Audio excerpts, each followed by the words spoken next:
Hello students, आज मैं chapter 1 real number के एनसीईआरटी के इम्पोर्टेंट क्वेश्चंस लेकर आया हूँ। ठीक है, तुम्हारी एग्ज़ाम 10 मार्च को है मैथ्स की, और उससे पहले इस चैप्टर के इम्पोर्टेंट क्वेश्चन एनसीईआरटी के तुम्हें करके जाने हैं। अगर कोई डाउट है तो ये वीडियो पूरा देखो और इसमें जो क्वेश्चंस हैं उनको देखकर फिर खुद से एक बार सॉल्व करने की कोशिश करो। मैं एक एक करके हर एक चैप्टर के वीडियो में अपलोड करते जाऊँगा। ठीक है, अभी आज चैप्टर 1 है, नेक्स्ट डे में चैप्टर 2 का मिलेगा, फिर चैप्टर 3, और किसी दिन में 2 या 3 चैप्टर के एक साथ डाल दूंगा, जिससे क्या होगा चैप्टर सारे कंप्लीट हो जाएं, क्योंकि तुम्हें बीच में गैप 10 दिन की मिली है और चैप्टर 10 से ज़्यादा है। ठीक है, तो स्टार्ट करते हैं चैप्टर 1 रियल नंबर। एग्जाम्पल 4 ये हमारी डिलीटेड सिलेबस का क्वेश्चन है। ठीक है, डिलीटेड सिलेबस का ये मतलब ये नहीं है कि ये क्वेश्चन नहीं आएगा, क्योंकि ये HCF पर बेस्ड है, और HCF पर बेस्ड है तो HCF तुम्हें निकालने के क्वेश्चंस आते हैं। ये HCF का प्रैक्टिकल एप्लीकेशन पर बेस्ड क्वेश्चंस हैं, और अगर तुम्हारे पास ओल्ड बुक नहीं है तो कहीं से जुगाड़ो ओल्ड बुक और उसमें से ये क्वेश्चन करो। नहीं है तो मैंने देखो वीडियो अपलोड कर ही रहा हूँ, इसमें से तुम क्वेश्चन पढ़ के सॉल्व करके देख सकते हो। तो example 4 at sweet seller is 420 kaju barfis and 130 badam barfis. She stack them in such a way that each stack has the same number. ठीक है, वो क्या कर रही है, एक के ऊपर एक बर्फियों को जमा रही है, और उसे हम स्टैकिंग बोलते हैं। तो एक के ऊपर एक बर्फियों को जमाने को हम स्टैकिंग बोलते हैं, और हर स्टैक में इक्वल नंबर ऑफ बर्फीज वो बोल रहा है कि वो जमा रही है, और इतनी बर्फियाँ जमा रही है एक के ऊपर एक कि जो ट्रे का एरिया है वो कम से कम एक्वायर हो। ठीक है, एरिया कम से कम एक्वायर हो। They take up the least area of the tray. What is a number that can be placed in each stack for this purpose. अब देखो, मुझे एरिया ट्रे का कम से कम घेरना है, तो सिंपल सी बात है, मुझे एक स्टैक में ज़्यादा से ज़्यादा बर्फ़ी रखनी पड़ेगी। ठीक है, ज़्यादा से ज़्यादा, मैक्सिमम, लार्जेस्ट, हाईएस्ट, इसकी जब भी बात हो तो हमें क्या निकालना है, HCF निकालना है। ठीक है, तो यहाँ हमें मैक्सिमम नंबर ऑफ बर्फीज रखनी पड़ेंगी जिससे एरिया मिनिमम एक्वायर हो। अब तुम बोलोगे सर एरिया मिनिमम बोल रहे हैं, मिनिमम जब भी आता है तो LCM निकालते हैं। तो भाई यहाँ एरिया ट्रे के एरिया के बारे में कोई बात नहीं की, उसके कोई डायमेंशंस नहीं दिए हैं, तो यहाँ LCM नहीं निकलेगा।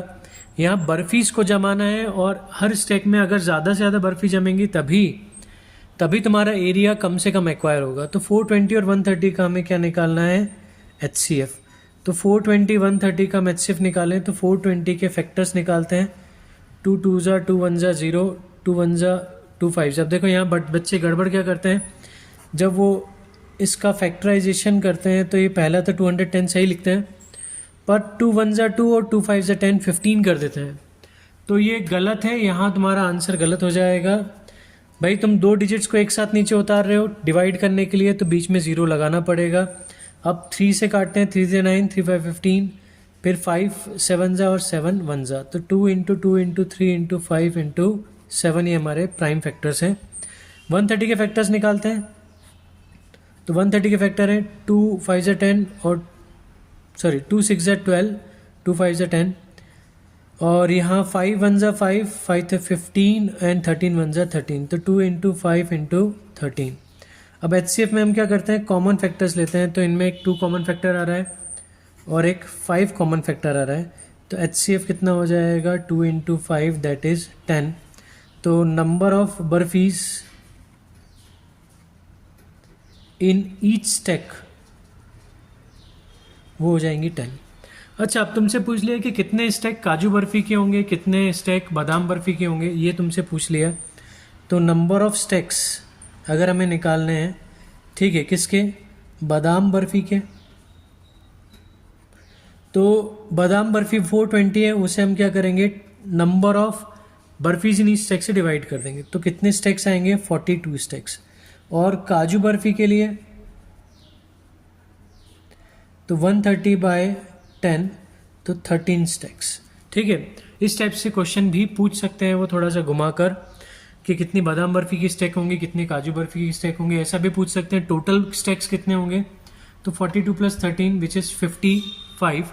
ठीक है, तो ये हमारा पहला क्वेश्चन था जो एग्ज़ाम में पूछा जा सकता है। इस टाइप का क्वेश्चन तुमसे पूछ लेंगे। ये भी एक्सरसाइज 1.1 का डिलीटेड सिलेबस का क्वेश्चन है। एक्सरसाइज 1.1 न्यू बुक में तुम्हें HCF LCM वाली दी है, पर अगर ओल्ड बुक उठा के देखोगे तो 1.1 में तुम्हें एक क्वेश्चन दिखाई देगा। An army contingent of 616 members is to march behind on a army band of 32 members in a parade.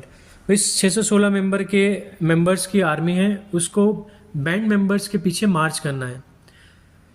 The two groups, हमारे पास दो ग्रुप में 616 मेंबर्स आर्मी के और 32 मेंबर्स आर्मी बैंड के। इन दो ग्रुप्स को हमें मार्च कराना है सेम नंबर ऑफ कॉलम्स में, ठीक है। तो मैक्सिमम नंबर ऑफ कॉलम्स कितनी होंगी? तो maximum number of column, maximum की बात की तो हम क्या निकालेंगे? HCF। तो 616 एंड 32 का हम HCF निकालते हैं। 32 का तो दो को 5 बार लिख दो, ये 32 के फैक्टर्स हो गए। 616 के निकालते हैं, 2 3 6, फिर 0 लगाएंगे। देखो यहाँ गड़बड़ मत करना, 2 8 16 कर दो, 38 लिख दो, गलत हो जाएगा।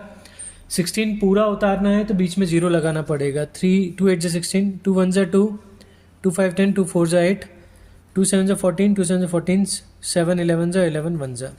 तो 2 into 2 into 2 into 7 into 11, common factor 2 आ रहा है, एक 2 आ रहा है और ये 2 आ रहा है, ठीक है। तो HCF कितना हो जाएगा? 2 इंटू 2 इंटू 2 दैट इज 8। तो नंबर ऑफ कॉलम्स कितने हो जाएंगे? 8, ठीक है। अगला क्वेश्चन जो है, देखो ये एग्जाम्पल 5 है, ठीक, बड़ा इंपॉर्टेंट क्वेश्चन है। न्यू बुक में कौन सा नंबर का एग्जाम्पल है मुझे याद नहीं है, पर एग्जाम्पल 5 ये ओल्ड बुक से है। Consider the 4 to power n where n is a natural number. Check whether there is any value for n for which 4 to power ends with digit 0. तो तुम्हें बताना है कि n की कोई ऐसी वैल्यू है जिसको रखने पर ये नंबर 0 पर एंड करे। जैसे मैं 4 to power n में 1 रखूँ तो 4 मिल रहा है, अगर मैं 2 रखूँगा तो 16 मिलेगा, 3 रखूँगा तो 64 यूनिट प्लेस पर कब 0 मिलेगा, n की किस वैल्यू के लिए, तुम्हें ये बताना है, ठीक है। तो इसे स्टार्ट कैसे करना है? 4 to power n को फैक्टराइज करो, इसके प्राइम फैक्टर्स लिखो 2 इंटू 2 की पावर n। अब याद रखना किसी भी नंबर को 0 पे एंड करना है तो उसके प्राइम फैक्टर्स में 2 और 5 का, 2 और 5 हिंदी वाला और बोल रहा हूँ, ठीक है, मतलब इंग्लिश में 2 and 5 का होना ज़रूरी है। अगर 2 है 5 नहीं है या 5 है 2 नहीं है तो वो कभी भी 0 पे एंड नहीं करेगा। तो देखो हम क्या लिखेंगे here, in the prime factorization of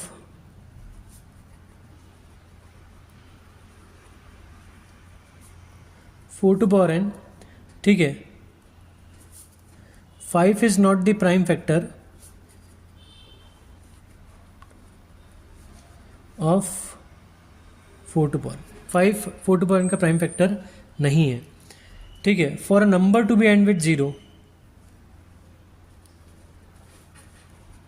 to be and with 0, it must have 2 and 5 as its prime factors, ठीक है। अब यहाँ 5 इसका प्राइम फैक्टर नहीं है, ठीक है। According to fundamental theorem of arithmetic, ये भी बता देते हैं, according to fundamental theorem of arithmetic,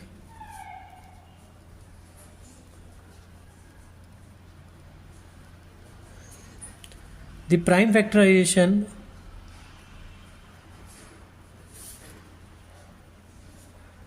of every composite number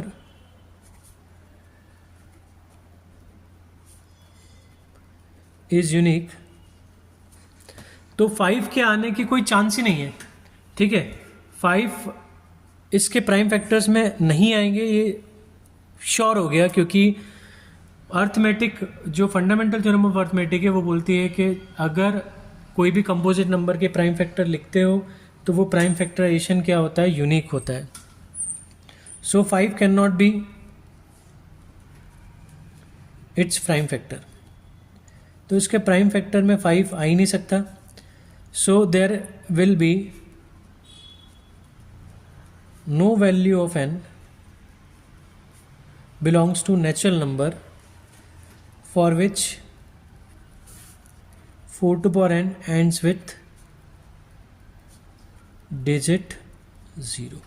तो भाई n की कोई वैल्यू नहीं होगी जिस पर ये 4 to power n 0 पर एंड करे, ठीक है। तो ये पूरा इस तरह से लिख के आना है तुम्हें, ठीक है। यहाँ लिखने के ही मार्क्स हैं, अगर तुम लिख के नहीं आओगे, तुम्हें पता है कि भाई ये किसी n की वैल्यू पर 0 पर एंड नहीं करेगा क्योंकि इसके प्राइम फैक्टर्स में 5 नहीं है, 2 आ रहा है, 5 नहीं है, पर तुम्हें लिख के बताना पड़ेगा, ठीक है। लिखोगे तो ही मार्क्स मिलेंगे, नहीं लिखोगे तो मार्क्स कट जाएंगे। अगला क्वेश्चन, ठीक है। Exercise 1.2 old book, new book में वही 1.1 है। Question number 4, given that HCF is of 306 and 657 is 9, इनका एलसीएम निकालना है। तो हमने फॉर्मूला पढ़ा होगा HCF into LCM is equals to A into B, ठीक है। और ये फॉर्मूला 2 नंबर्स के लिए ही एप्लीकेबल है, 3 के लिए एप्लीकेबल नहीं है। अच्छा, यहाँ A क्या है? A हमारा 306 है, B हमारा 657 है और HCF हमारा 9 है, ठीक है। वैल्यूज पुट करें तो 9 into LCM is equals to 306 into 657। LCM यहीं रहने देते हैं, 306 इंटू 657 को 9 से डिवाइड करते हैं। 3 3 ज़ा, 3 1 ज़ा और 3 2 ज़ा, ये देख लेते हैं कटता है क्या। 6 और 5 11 और 7 18 कट जाएगा। 3 2 ज़ा 6, 3 1 ज़ा 3, 3 9 ज़ा 27। तो LCM हमारा आएगा 102 इंटू 219। तो मल्टीप्लाई कर लेते हैं। 2 9 ज़ा 18, 2 1 ज़ा 2, 2 2 ज़ा 4, 0 0 0 9 1 2, तो 8 2 13, 2 2 3 2 8, 2 2 3 2 8। एक बार कंफर्म कर लेना एग्ज़ाम में, ठीक है, क्योंकि जल्दबाजी में तुमने मल्टीप्लिकेशन गलत कर दिया तो नंबर कट जाएंगे तुम्हारे, ठीक है। आते जाते क्वेश्चन के नंबर कटेंगे। तो जहाँ थोड़ा सा रुकना पड़े, जहाँ थोड़ा सा होल्ड करना पड़े, अपने आप को जल्दबाजी नहीं करनी है, ठीक है।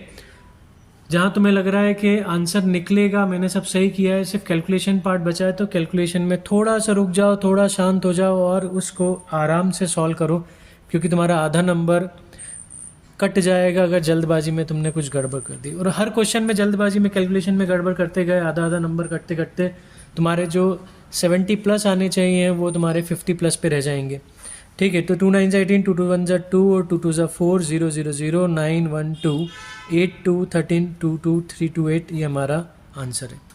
अगला, check whether 6 to power n can be end with digit 0 for any natural number n। तो हमने 4 टू पावर n किया था, वैसे ही 6 टू पावर n करना है। ऐसे ही तुम्हें 12 टू पावर n भी पूछ सकते हैं, 18 टू पावर n पूछ सकते हैं, ठीक है। तो इसका सॉल्यूशन में भी हमें 6 टू पावर n को लिखना है 2 इंटू 3 की पावर n, और वही सारी चीज़, सिमिलर चीज़ें लिखनी है कि भाई किसी भी नंबर को 0 पे एंड करना है तो उसके प्राइम फैक्टर्स में 2 एंड 5 का होना ज़रूरी है। 5 इसके प्राइम फैक्टर्स में नहीं है, और फंडामेंटल थ्योरम ऑफ अर्थमेटिक के अकॉर्डिंग इसमें 5 आ भी नहीं सकता, क्योंकि हर कंपोजिट नंबर का प्राइम फैक्टराइजेशन यूनिक होता है, ठीक है। तो ये n की किसी भी वैल्यू के लिए 0 पर एंड नहीं करेगा। तो बस यही लिख के आना है और ये क्वेश्चन तुम्हारा हो जाएगा। मैं इसको नहीं कर रहा हूँ सॉल्व, ये पीछे लिखा हुआ है, एज इट इज़ लिखना है, बस नंबर्स चेंज हो गए, 2 इंटू 3 हो गया, 2 इंटू 2 की जगह। आगे बढ़ते हैं, चलिए। ये बड़ा इंपॉर्टेंट क्वेश्चन एक और, explain why 7 into 11 into 13 plus 13 and 7 into 6 into 5 into 4 into 3 into 2 into 1 plus 5 are composite numbers. तो सॉल्व करते हैं। 7 इंटू 11 इंटू 13 प्लस 13, देखो कंपोजिट नंबर क्या होते हैं, जिनको हम दो प्राइम नंबर्स के प्रोडक्ट में एक्सप्रेस कर सकें। तो क्या ये दो प्राइम नंबर के प्रोडक्ट में एक्सप्रेस हो पा रहा है, एक बार चेक कर लेते हैं। 13 अगर मैं कॉमन लूँ तो 7 इंटू 11 प्लस 1, 77 प्लस 1, 13 इंटू 78। 78 के प्राइम फैक्टर्स करें तो 2 से डिवाइड करेंगे तो 2 3 6, 2 9 18, 39 आएगा। फिर 3 से करेंगे तो 13 आएगा। तो देखो ये 3 प्राइम नंबर्स के प्रोडक्ट में हम इसको एक्सप्रेस कर पा रहे हैं, इसलिए कंपोजिट नंबर है। Since given number can be expressed as product of prime, therefore it is composite. तो भैया ये क्या होगा, कंपोजिट होगा, ठीक है। इसी तरह से 7 into 6 into 5 into 4 into 3 into 2 into 1 plus 5, तो 5 अगर मैं कॉमन लूँ तो 7 into 6 into 4 into 3 into 2 into 1 plus 1। भाई यहाँ से 5 निकाला है तो 1 बचेगा। कुछ बच्चे 0 कर देते हैं कि भैया हमने 5 कॉमन निकाल लिया, अब हम यहाँ कुछ भी नहीं बचा है तो 0 लिख दो। ये गड़बड़ बहुत सारे बच्चे करते हैं, ये गड़बड़ तुम लोगों को नहीं करनी है। अगर 5 कॉमन निकला है तो 1 बचेगा, क्योंकि 5 1 ज़ा 5 होता है, यहाँ वापस 5 आना चाहिए। 0 लिख दिया तो 5 वापस कैसे आएगा, जब भी 0 से 5 को इंटू करोगे 0 हो जाएगा। तो 7 से 42, 42 इंटू 3 2 6, 6 4 24, 42 इंटू 24, 4 2 ज़ा 8, 4 4 16, 2 2 ज़ा 4, 2 4 ज़ा 8, 8 1008 1008 प्लस 1 तो 5 इंटू 1009, ठीक है। 1008 प्लस 1 इज़ 1009। तो ये भी दो प्राइम नंबर्स के प्रोडक्ट में हम इस नंबर को एक्सप्रेस कर पा रहे हैं। तो since given number is expressed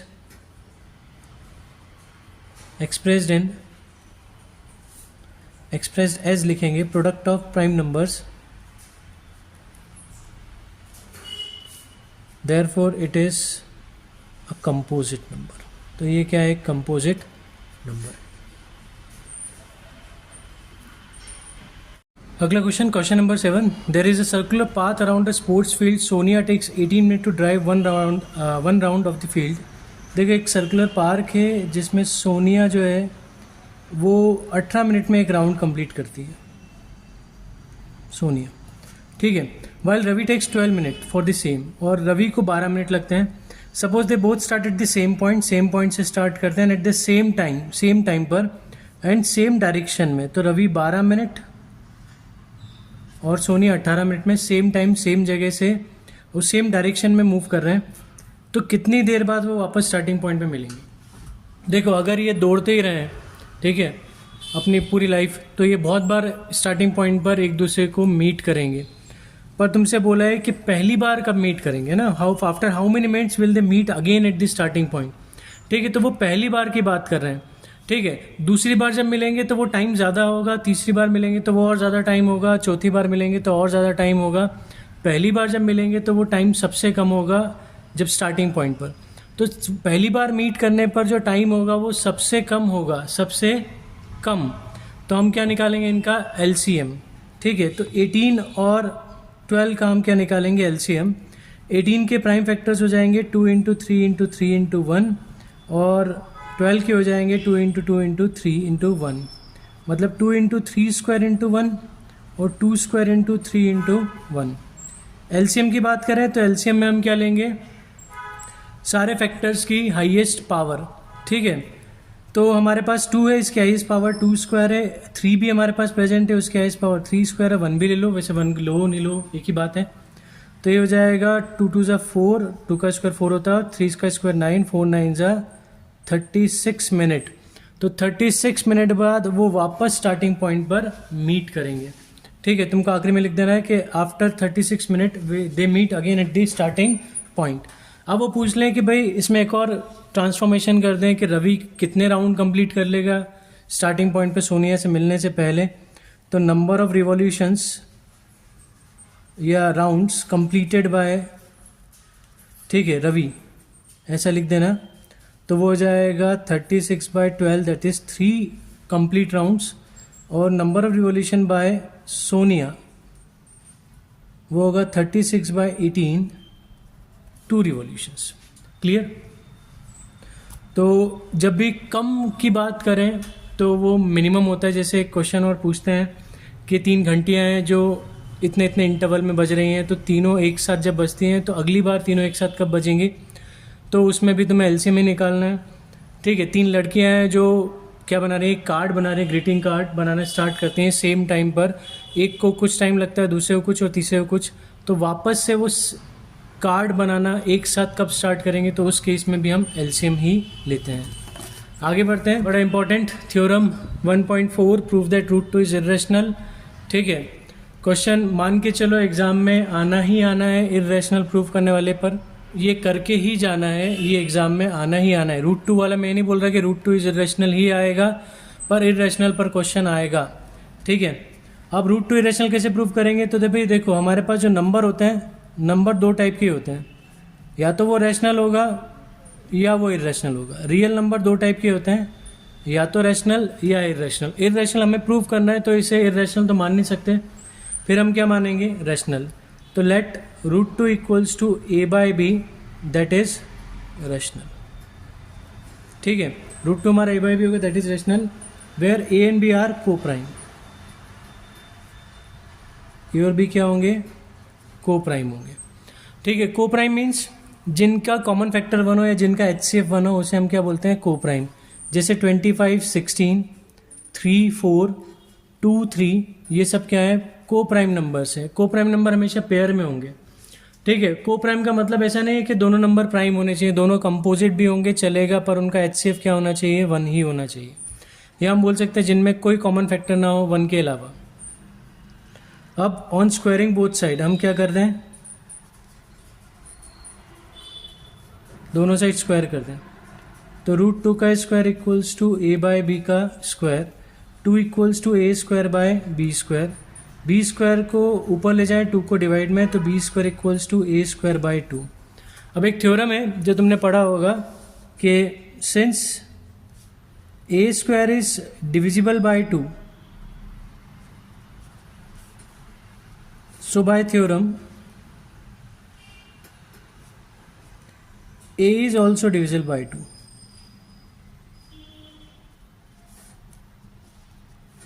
भाई अगर किसी नंबर का स्क्वायर किसी नंबर से डिवाइड हो जाता है तो उसका स्क्वायर रूट भी डिवाइड होगा। तो a जब 2 से डिवाइड होगा तो एक नया क्वोशिएंट मिलेगा हमें c, ठीक है। a को जब 2 से डिवाइड करोगे कुछ क्वोशिएंट मिलेगा, हम बोल रहे हैं कंप्लीटली डिविजिबल है तो सिर्फ क्वोशिएंट मिलेगा, रिमाइंडर नहीं मिलेगा। तो a is equals to 2c हो जाएगा। इसको फर्स्ट इक्वेशन देते हैं। ऑन पुटिंग द वैल्यू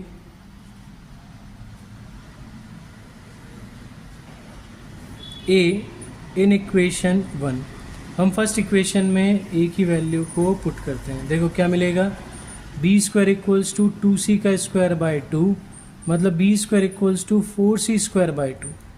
2 से ये 2 कैंसिल, तो b² equals to 2c², c² क्या हो जाएगा, b² बाय 2। मतलब b² को 2 से डिवाइड कर रहे हैं तो हमें c² मिल रहा है, एक क्वोशिएंट मिल रहा है।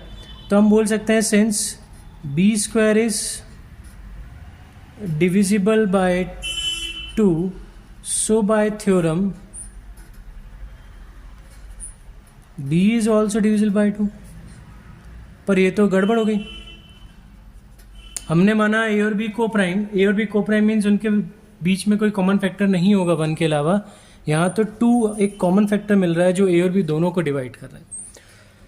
अब देखो, या तो ये हमने जो प्रूव किया है, ये सब माथा फोड़ी की इतनी लंबी चौड़ी, वो गलत है, या फिर हमने जो अजम्पशन माना है वो गलत है।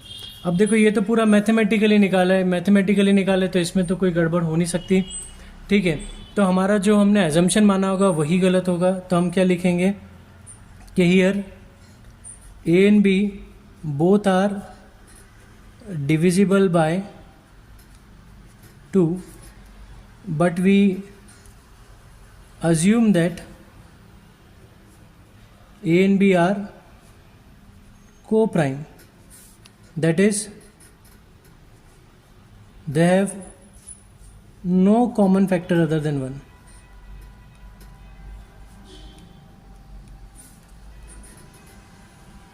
वन के अलावा इनके पास इनके और कोई कॉमन फैक्टर नहीं होगा, ठीक है। अब ये कॉन्ट्रडिक्शन क्यों अराइज हुआ, दिस कॉन्ट्रडिक्शन अराइजेस, कॉन्ट्रडिक्शन का मतलब है हमने कुछ माना, रिजल्ट कुछ और निकल रहा है। तो this contradiction arises because of our wrong assumption. हम ये नहीं बोल सकते कि भाई हमने जो ये मैथमेटिकली निकाला है वो गलत है, ठीक है। भाई अजम्पशन गलत हो सकता है, मैथमेटिकल प्रूफ गलत नहीं हो सकता। तो wrong assumption that √2 is rational, √2 क्या है, रैशनल है। अब √2 रैशनल हमारा रॉन्ग एजम्पशन है, तो हमने बात की थी कि नंबर या तो रैशनल होगा या इर्रेशनल होगा, देयरफॉर हेंस √2 क्या हो जाएगा, इज इर्रेशनल। तो बड़ा इजी सा है, ठीक है, इसका प्रूफ ज़्यादा टफ नहीं है। जहाँ अगर √3 बोलते हैं तो 2 की जगह 3 करना है, 4 की जगह 9 करना है, 2 का स्क्वायर 4 होता है, 3 का स्क्वायर 9 हो जाएगा, बाकी करना बिल्कुल एज इट इज़ है। √5 बोले हैं तो 2 की जगह 5 लिख दो, 4 जहाँ लिखा है वहाँ 25 करना है, 5 का स्क्वायर, और इसे प्रूफ कर देना है। आगे बढ़ते हैं। एक्सरसाइज 1.3 ओल्ड बुक से, अगर न्यू बुक है तुम्हारे पास तो ये 1.2 है, इसका question number 2, prove that 3 + 2 √5 is irrational. अगर सिर्फ इतना आया तो तुम्हें √5 को इरेशनल प्रूव करना है, ये 3 नंबर या 4 नंबर से कम में नहीं आएगा। पर अगर तुम्हें ऐसा क्वेश्चन दिया, we know that √5 is irrational, √5 एक इरेशनल नंबर है, now prove that 3 + 2 √5 is irrational, तो हमें √5 को इरेशनल प्रूव नहीं करना है, उन्होंने दे रखा है, ठीक है। तो मैं यही मान के चल रहा हूँ कि ये √5 इरेशनल है, या तुमको प्रूव करके मैंने दिखा दिया √2, वैसे √5 करना है, तो लेट उसके बाद क्या करना है, रूट 5 को रेशनल प्रूफ करने के बाद let 3 + 2√5 equals to a by B, that is rational. अब 3 को उधर ले जाए तो 2√5 कितना हो जाएगा, a बाई बी -3। फिर हम ले जाते हैं 2 को डिवाइड में, तो 1/2 a बाई बी -3। अब देखो a बाई बी हमारा रेशनल है, उसमें से 3 हमने रेशनल नंबर माइनस किया तो रेशनल ही मिलेगा, और उसे 2 से डिवाइड किया, 2 भी एक रेशनल है, तो rational divide by rational is rational. तो ये पूरा नंबर हमारा रेशनल है और ये क्या है, इर्रेशनल। ये ऐसे एग्जाम में नहीं करके आने, तो समझाने के लिए लिखा है मैंने, ठीक है। तो हम लिखेंगे here 1/2 ab by -3 is rational and it is given that, अगर गिवन होगा तो गिवन दैट, अगर तुमने प्रूव किया तो इट इज प्रूव्ड अबाउ, ठीक है। √5 इज इर्रेशनल। अब तुमने 9th में पढ़ा होगा रेशनल इर्रेशनल बराबर नहीं हो सकते, so they can not be equal.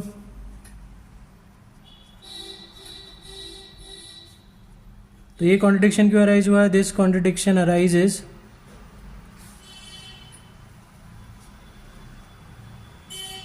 Because of our wrong assumption. हमारा अजम्पशन ही गलत था, दैट 3 + 2√5 इज रेशनल, ठीक है। Hence 3 + 2√5 is irrational. तो ये हमारा क्या हो जाएगा, इर्रेशनल, ठीक है। इजी है, ज़्यादा टफ नहीं है। अब 1/√2 को इरेशनल प्रूफ करना है, थर्ड का फर्स्ट पार्ट, तो इसको भी हम क्या मानेंगे, let 1/√2 equals to a by B, that is rational. इसमें भी अगर तुम्हें √2 रेशनल इरेशनल दिया हुआ है तो कुछ नहीं करना, सीधे यहीं से स्टार्ट करना है, और √2 इरेशनल नहीं दिया है तो पहले प्रूफ करो, उसके बाद फिर ये स्टार्ट करना है, ठीक है। इसको हम रेसिप्रोकेट कर दें तो √2 इक्वल्स टू b बाय, अब देखो वहीं here b by is rational and √2 is irrational, so they cannot be equal, equal नहीं हो सकते। तो दिस पर ये ऐसा हो रहा है, और ये क्यों हो रहा है, हमारे रॉन्ग अजम्पशन के कारण।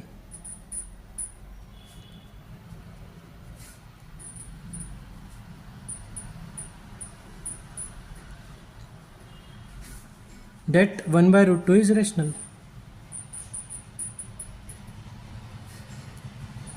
Hence 1/√2 is irrational.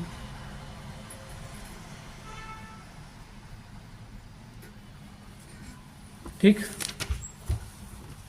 आगे बढ़ते हैं। इसका सेकेंड पार्ट और थर्ड पार्ट। सेकेंड पार्ट क्या बोलता है, 7√5 को इरेशनल प्रूफ करना है, तो let 7√5 equals to a by B, that is rational. अगर √5 इरेशनल नहीं दिया है तो पहले प्रूफ करो, दे रखा है तो सीधे यहीं से स्टार्ट करो। अब √5 यहीं रहने देते हैं, 7 को डिवाइड में ले जाएं तो √5 equals to a by 7b। Here a by 7b वही क्या है, rational, and it is given that it is proved about.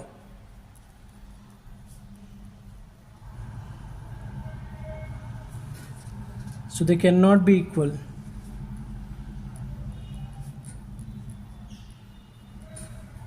ठीक है, वही दिस कॉन्ट्रडिक्शन अराइजेस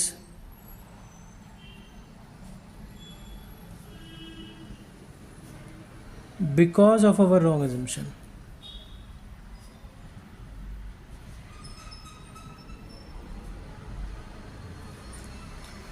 ठीक है, दैट 7√5 is rational,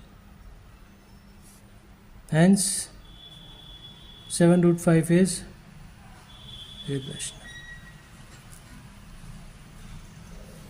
अगला इसका थर्ड पार्ट, तो इसमें भी 6 + √2 को हम क्या मान लेंगे, a by B, that is rational. अब √2 रेशनल इरेशनल दिया है तो सीधे स्टार्ट करेंगे, नहीं दिया तो √2 पहले इरेशनल प्रूफ करेंगे। √2 equals to a by B -6। अब a बाई बी रेशनल, 6 भी रेशनल, तो इनका सब्ट्रैक्शन भी रेशनल होगा। Here a by b minus 6 is rational and root 2 is irrational. Bracket में गिवन लिख देना या इट इज़ गिवन दैट लिख देना या इट इज़ प्रूव्ड अबव, अगर प्रूव किया है तुमने. So they can not be equal.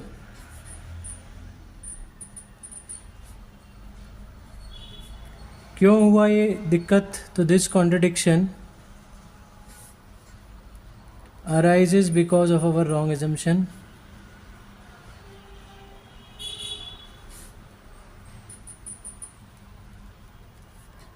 that 6 plus root 2 is rational. Hence क्या हो जाएगा? 6 plus root 2 is irrational. तो यहीं पे हमारा चैप्टर 1 की इम्पॉर्टेंट जो क्वेश्चंस थे एनसीईआरटी के वो कंप्लीट हो गए. मैंने इम्पॉर्टेंट क्वेश्चंस का वीडियो डाला है चैप्टर 1 to 5 के एनसीईआरटी के, और चैप्टर 1 के जो इम्पॉर्टेंट क्वेश्चन मैंने हाईलाइट करवाए हैं एनसीईआरटी के उसका मैंने वीडियो भी बना दिया है. ठीक है, तो अगर तुम्हें क्वेश्चन समझ में ना आए उनके सॉल्यूशंस तो ये वीडियो देखकर तुम सॉल्यूशन को समझ सकते हो. अगला वीडियो में लेके आऊँगा चैप्टर 6 to 10 के इम्पॉर्टेंट क्वेश्चन हाईलाइट करूँगा एनसीईआरटी के. उसके बाद फिर second chapter, third chapter, fourth chapter इनके इम्पॉर्टेंट क्वेश्चन जो मैंने टिक करवाए हैं उनका सॉल्यूशंस मैं अपलोड करूँगा. तो सारे वीडियोस अच्छे से देखना. और देखो, जो चैप्टर तुम्हें अच्छे से आता है उसका वीडियो देखने का कोई मतलब नहीं है. ठीक है, तुम अपना टाइम वेस्ट करोगे. जो नहीं आते हैं वही चीज़ देखो. ठीक है, मेरे वीडियो देखो, किसी और के देखो, पर वही देखो जो तुम्हें नहीं आता है. ठीक है, वो वीडियोस में टाइम वेस्ट मत करो जिन चैप्टर्स के क्वेश्चंस तुम्हें आते हैं या जो चैप्टर तुम्हें आता है अच्छे से, या तुम्हें पूरा मैथ्स ही अच्छे से आता है, तुमको कोई दिक्कत नहीं है, तो टाइम वेस्ट यूट्यूब पर मत करो. अपने PYQs करो, एनसीईआरटी सॉल्व करो और एग्ज़ाम देने जाओ. Good bye, best of luck for your exams. Thank you.